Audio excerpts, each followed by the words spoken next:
जुनून, जुनून, जुनून, जुनून। मजबूर हूं राजा साहब, इस मोहरे को आप प्यादा समझ लीजिए। बड़े काम कीजिए, तजुर्बेकार और सही मशवरा देने आप आत्मा करें। ठीक है, आप बाहर जरा इंतजार कीजिए, मैं आपको सोच के बताता हूँ जाके क्या किया। भगवान आपको नौकरी दे, आपकी सल्तनत आपको वापस कर दे। ये राजा साहब।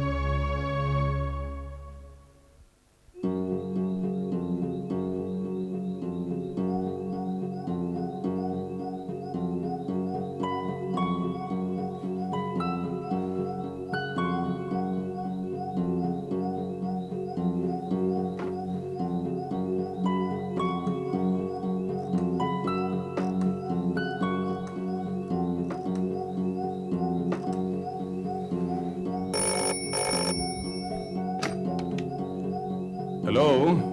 अधिकारी साहब, कौन? सुमेर? हाँ भाई कहो। ये आदित्य धनराज का कोई चाचा भी है? हाँ है तो सही, मनमोहन धनराज।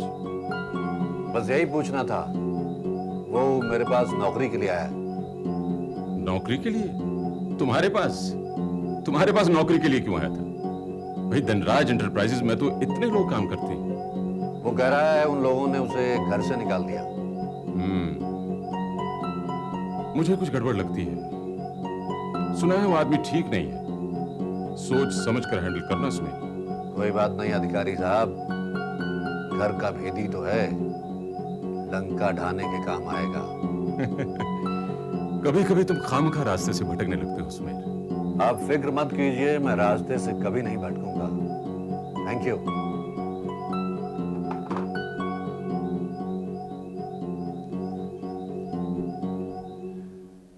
ठीक है मिस्टर धनराज, आप कल से दफ्तर आना शुरू कर दीजिए। काम के बारे में भी हम कल ही तय कर लेंगे, ठीक है? Thank you very much.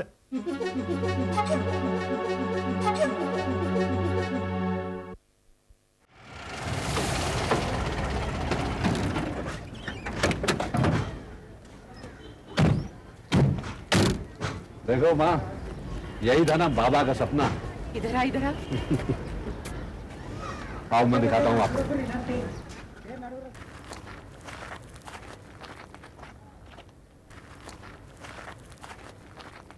ये एक मामूली कॉलोनी नहीं, बल्कि एक ऐसी कॉलोनी होगी कि इसमें फ्लैट खरीदने वालों की कतारें लगा करेंगी। वो तो ठीक है बेटे, उन झोपड़े वालों का क्या होगा? अरे माँ, तुम उनकी फिक्र मत करो, उनके लिए भी फ्लैट्स का बंदोबस्त कर दिया गया है। अच्छा अच्छा, तो फिर ये कब तक तैयार होगा? अरे माँ, अभी तो शुरू हुआ है, 2-4 साल तो लगेंगे, है ना सुमेर?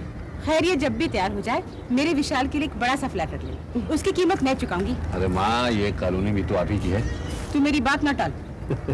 अच्छा तू हुक्म कर, तो मैं ये सारी कॉलोनी तेरे नाम कर देता हूँ। ये फिर डर खाने लगा। माँ तो आपको सता रहा है, रखेगा क्यों नहीं रखेगा? नमस्ते रानी साहिबा। नमस्ते मनमोहन जी। अरे माँ जी भी आई हैं। नमस्ते माँ जी। आपके दर्शन हो गए तो जीवन सफल हो गया। कहिए मनमोहन जी, काम कैसा चल रहा है?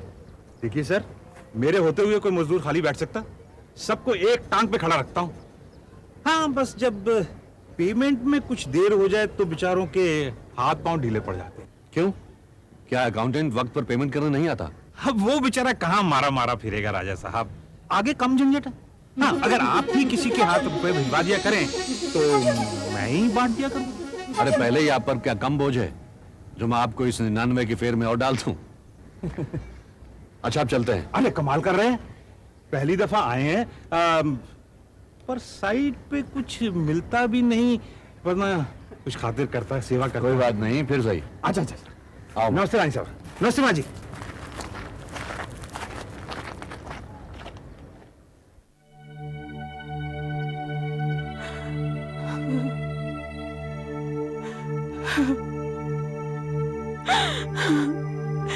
नहीं नहीं, मैं रो नहीं रही, ये तो खुशी के आंसू है। याद है जब रेखा बेटी को नौकरी मिल गई थी और वो यहाँ से हॉस्टल शिफ्ट होने वाली थी, तुम कितने उदास हो गए थे। बिस्तर के किनारे पर चुपचाप बैठ गए थे। अब देखो, ये सुमेर और रेखा जो घर छोड़कर चले गए थे, फिर वापस आ गए और मुझे अपने प्यार के बंधन में इस तरह बांध लिया कि मैं सब कुछ भूल गई, अपना दुख, अपना दर्द, सब कुछ। लेकिन आज उनके प्यार की अंतिम सीमा देखकर तुम नहीं जानते मैं कितनी भावुक हो गई। तुम्हारा ये सुमेर तुम्हारे सपने ऐसे पूरा कर रहा है जैसे तुम्हारा अपना बेटा भी शायद नहीं कर पाता। मालूम है, तुम्हारे नाम की वो एक पूरी बस्ती बना रहा है, उतनी ही बड़ी बस्ती जितनी तुम अपने सपनों में देखा करते थे। मालूम है, तुम वहीं से तो आ रही हो ना? हाँ, तुम्हें कैसे मालूम? मैं तुम्हारे साथ जो था। चलो हटो, अभी मजाक करने की आदत नहीं गई तुम्हारी। मजाक नहीं कर रहा गौरी, सच कह रहा हूं। मैं गया ही कहां, यहीं तो हूं, हर पल हर दिन तुम्हारे साथ। हाँ, शायद तुम ठीक ही कह रहे हो। मैंने भी कई बार तुम्हारी परछाई देखी है। हमने इकट्ठे इस कमरे में कितने साल गुजारे, इसके हर कोने से कितनी यादें जुड़ी हुई है। कमरे की हर चीज में तुम्हारी महक बसी हुई है। ये महक तो सिर्फ तुम्हारे बेपनाह प्यार की खुशबू है, जिसकी वजह से ये घर उजड़ते उजड़ते फिर से बस गया। और हमने कितने सपने देखे थे कि ये घर हमारे पोतों की किलकारियों से महके। देखो, आज वो सारे सपने पूरे हो गए, एक तुम ही नहीं रहे देखने के लिए। मगर मैं तो देख रहा हूँ गौरी, सब कुछ देख रहा हूँ। कहाँ? कैसे? तुम्हारी आंखों से।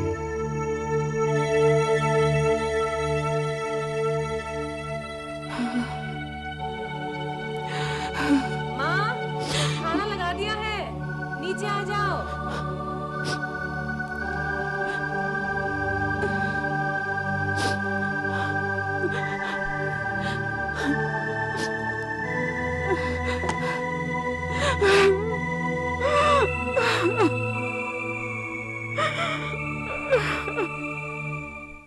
ठेकेदार से बात हुई, वो कह रहा था कि ज्यादा से ज्यादा एक आध महीने के काम के लिए पैसों का बंदोबस्त हो जाएगा, लेकिन तब तक पैसा नहीं मिला तो काम बंद कर देना पड़ेगा।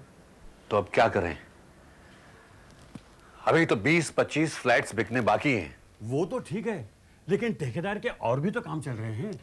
हमारा काम बंद हुआ तो वो ज्यादा ध्यान उसके दूसरे कामों पे देगा और हम पीछे रह जाएंगे। फिर मजदूरों को इकट्ठा करना मुश्किल हो जाएगा। नहीं, अगर ऐसा हुआ तो ये कॉलोनी कभी नहीं बन पाएगी। और फिर हम उन फ्लैट ओनर्स को क्या जवाब देंगे जो पूरी पेमेंट कर चुके हैं? समझ में नहीं आता क्या करें। आप ठीक कहते हैं, और वो शिफ्ट भी नहीं कर पाएंगे क्योंकि कारपोरेशन वाले आधी बिल्डिंग के कंप्लीशन के सर्टिफिकेट देने से रहे। तो फिर अब क्या करें? मेरे ख्याल से जमीन का कुछ हिस्सा बेच देना चाहिए, जो पैसा मिलेगा उसे इस्तेमाल में लाएंगे। नहीं इरशाद भाई, नहीं, आइंदा कभी आप ऐसी बात मत कीजिएगा। वो जमीन मेरे लिए क्या है आप नहीं जानते। चाहे कुछ भी हो जाए, उसका 1 इंच भी नहीं बिकेगा। खैर न सही, मेरा फर्ज था वक्त पर आपको कह देना। अब आगे आपकी मर्जी। बैठिए, एक एक कॉफी हो जाए। हमें इसका कोई ना कोई हल तो निकालना ही होगा। बैठिए। नहीं, मुझे ऑफिस जाना है, किसी से अपॉइंटमेंट है। अच्छा, चलता हूं मैं। Good bye. Thank you very much. Thank you.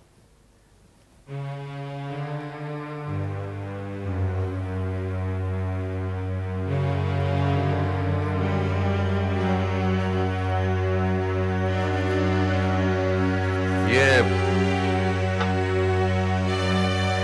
अधिकारी साहब ने फोन किया था, कह रहे थे कोई बहुत ही जरूरी काम है। तुम नहीं थे इसलिए मुझे ही बुलाया। मैं थोड़ी देर में वापस आऊंगी, घबराने की कोई बात नहीं।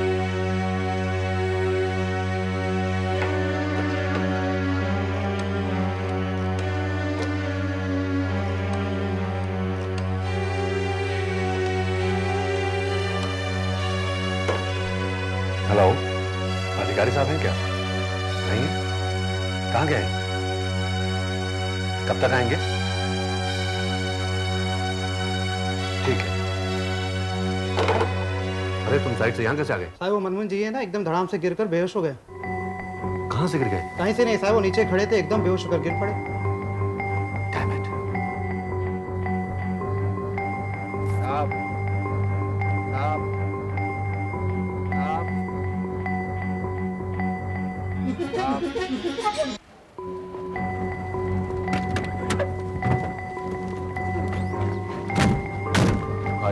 अरे हटो हटो, चलो चलो, हवा दे दो, हट जाओ हट जाओ हट जाओ हट जाओ।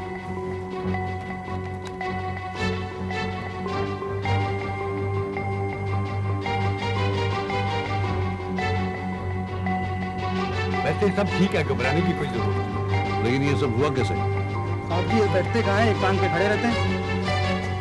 मुझे लगता है धूप लगी है और कुछ थकावट भी है। उम्र 60 से कम क्या होगी? एक इंजेक्शन दे देता हूँ, अभी होश में आ जाए। क्या है? मैं कहाँ हूँ? मुझे क्या हो गया था? कुछ नहीं, आपको थोड़ा सा चक्कर आ गया था। राजा साहब आप क्षमा कीजिएगा, न जाने मुझे क्या हो गया था। चलिए, अब इनको इंजेक्शन देने की भी कोई जरूरत नहीं, गाड़ी में बैठा दीजिए। अब इन्हें कुछ दिनों आराम करने की जरूरत। नहीं नहीं नहीं, आराम कुछ नहीं, इतना काम यहाँ पड़ा हुआ है। आप काम का फिक्र मत कीजिए, काम तो चलता ही रहेगा। आइए, आप लोग रहने उठाइए। आइए आइए, उठिए। राजा साहब आप तकलीफ कर रहे कोई हैं। बात नहीं, कोई बात नहीं, आराम कर लीजिए, आप फिर देखेंगे। आइए। आप रहते कहाँ हैं? आपको हम वहीं छोड़ देते हैं। रहना कहाँ है राजा साहब, यहीं छप्पर के नीचे पड़ा रहता हूँ, क्योंकि घर से बेघर जो हो चुका हूँ। ओह आई एम सॉरी, मैं तो भूल ही गया था। खैर, अपने दफ्तर में काफी जगह है, आप वहाँ कुछ दिन रह लीजिएगा, उसके बाद में कहीं ना कहीं कमरे का इंतजाम हो ही जाएगा। आइए। नहीं नहीं राजा साहब, अगर दफ्तर रहूंगा तो जो जिम्मेदारी मैंने यहाँ ली है वो कैसे पूरी कर सकूंगा। अब आप दफ्तर में काम करेंगे क्योंकि वहाँ बीसीओ काम है, यहाँ काम नहीं करेंगे। आइए।